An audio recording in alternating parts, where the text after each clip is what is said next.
Баршаңызға сәлем. Осындай қытырлақ, қатпарлы тюльпан самсаларды жасауды үйренеміз. Ол үшін менің каналыма жазылып, қоңыраушаның белгісін басып қойсаңыздар болады. Алдымен мискамызға бөлме температурасындағы суды құйып аламыз. Үстіне жарты шай қасық тұз қосып, жақсылап араластырамыз. Су мен ұнның құрамын төмендегі описание бөліміне жазып қалдырамын, сол жерден қарасаңыздар болады. Онды 2 рет бөліп салып, қамыр елесеңіздер болады. Алғашқы бөлігін шанышқымен осылай араластырып алып, келесі бөлігін салған кезде қолмен жақсылап қамыр елейміз.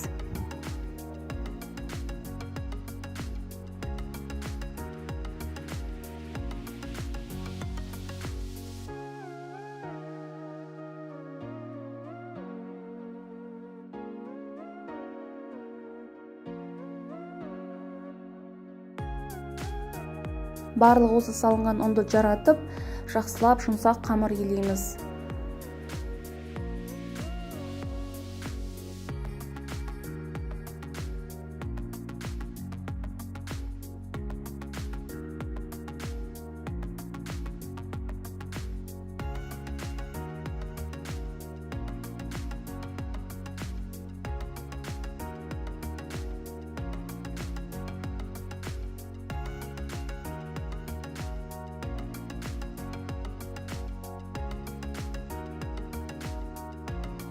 Қамырды елеп болғаннан кейін бетін жауып, жарты сағатқа тындырып қойып қоямыз.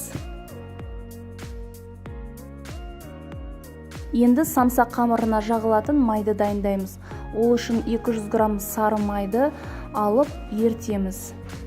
Жақсылап ерітеміз. Майымыздан суы кішкене буланып шығып кету керек. Кейбір майлардың құрамында су болады. Міне қамырымызды алып, тағы да бір 10 минутқа осылайша иін қандырып қоя тұрамыз.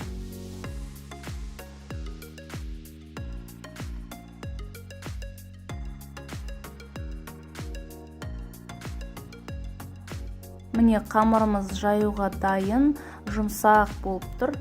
Енді алып 3 бөлікке бөлеміз.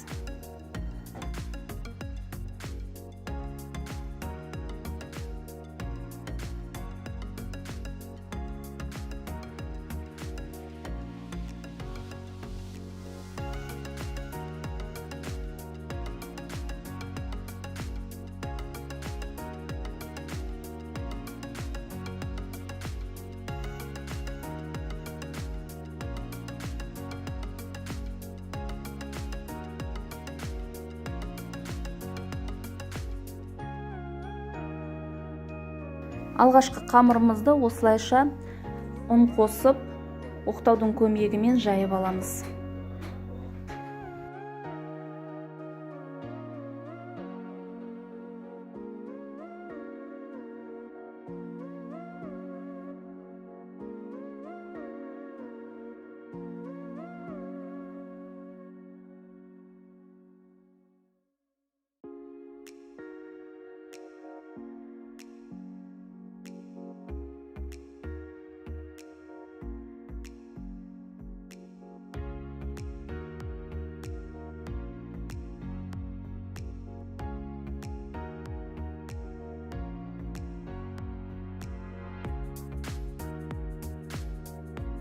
Жайылған қамырымыздың үстіне май жағамыз.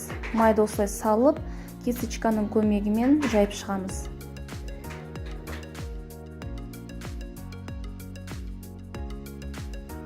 Енді осылайша жақсылап шетінен бастап ораймыз.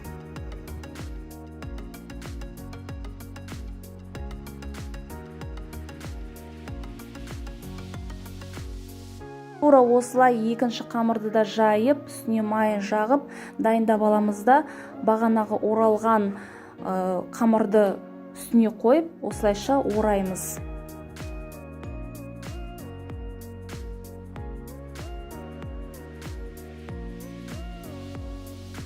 Сонымен үшінші қамырда жайылды, осылайша орналастырып, тағы да ораймыз. Қамырымызды домалатып, енді 1 сағатқа тоңазытқышқа қойып қоямыз.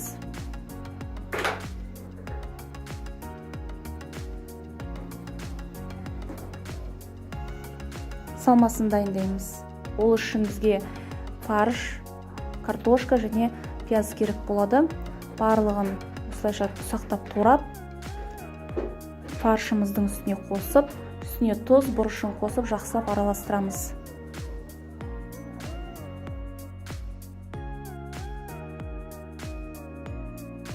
Қамырымыз тоңазытқышта тұрып, осындай міне жақсы тоңазып, салқындап, ортасындағы майы қатып, дайын болды. Енді бірдей бөліктерге бөлеміз. Осы бөліктерді он қосып отырып, оқтаудың көмегімен жаямыз.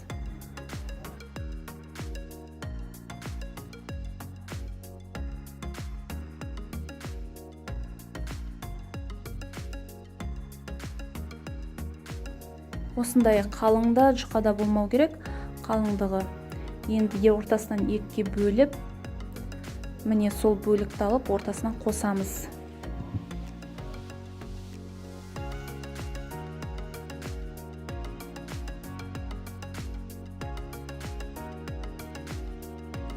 Ортасына бір қасықтай салмасын саламыз. Содан кейін осылай жабыстырамыз. Одан кейін бүктейміз. Бүктеп қайттан жабыстырамыз.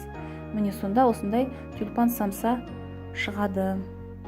Келесі екінші бөлігінде көрсетемін.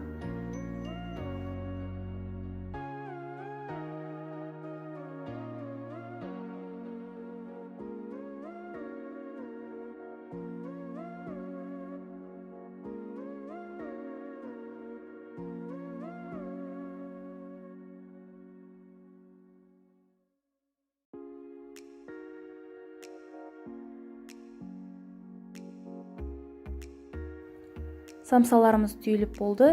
Енді үстіне сүт қосылған жұмыртқаның сарысын жағамыз.